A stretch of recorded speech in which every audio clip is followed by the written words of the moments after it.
praising me for what he perceives to be my performance yesterday at the House Judiciary Committee on reparative justice. Sounds like a name for a glue, doesn't it? Can you give me a bottle of that reparative justice and a couple of cans of Coke? A fancy word for reparations. So the Democrats had 8 witnesses. We had 2, including myself. Therefore, it was a fair fight.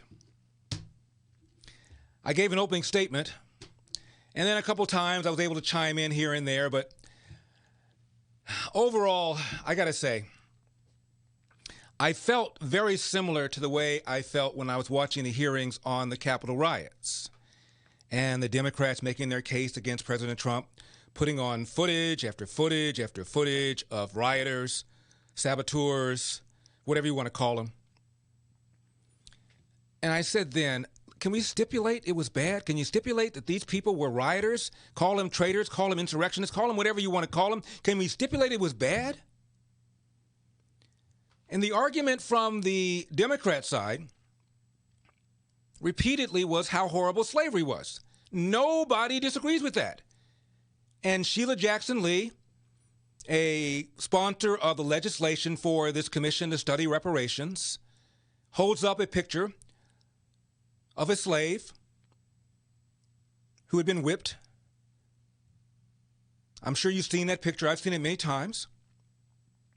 Again, no one is arguing how horrible slavery is. The question is whether or not people who were not slave owners owe money to people who were never slaves. That's what the question is. 5% of white people, according to Michael Medved, 5% of white people have some sort of generational connection to slavery. And I got to ask you, why should Democrats pay anything?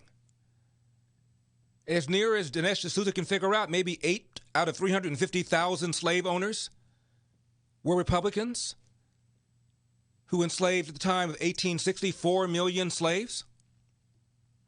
KKK founded by Democrats. Republicans, as a percentage of the party, voted more for the passage of the Civil Rights Act of 1964 than did Democrats in both the House and the Senate. The Southern sheriff who set water hoses and turned dogs on civil rights workers in the South, Bull Connor, Democrat.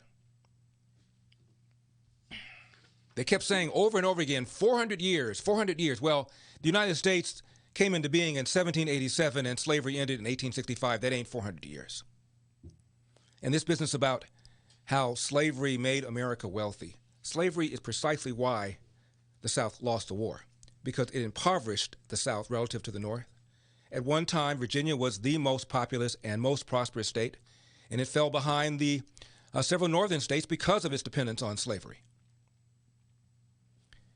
Somebody at the hearing yesterday also said about Africans being taken out of Africa. I guess he watched the episode of Roots where Kunta Kinte is walking down the jungle and some dastardly white guys with nets and ropes ensnare him and drag him off. That's not the way it happened. According to Henry Louis Gates, a historian at Harvard, he said 90% of slaves were defeated in combat, sold by African chieftains to European and Arab slavers. I also pointed out that if you really want to go back to the original sin, we could be doing this all day because Caucasians enslaved Caucasians. Muslim enslavers took more whites out of the Mediterranean and took them to North Africa than European slavers took blacks out of Africa and took them to North America.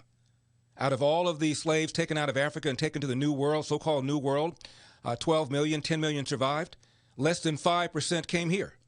And look at this 5% compared to the rest of the ones that went to Central America, South America, and in some cases to Mexico. If America were a separate country, its gross GDP would make it the 17th largest country in the world. The late, great Walter Williams says blacks have come further ahead from further behind in a shorter period of time than any other people in the history of the world.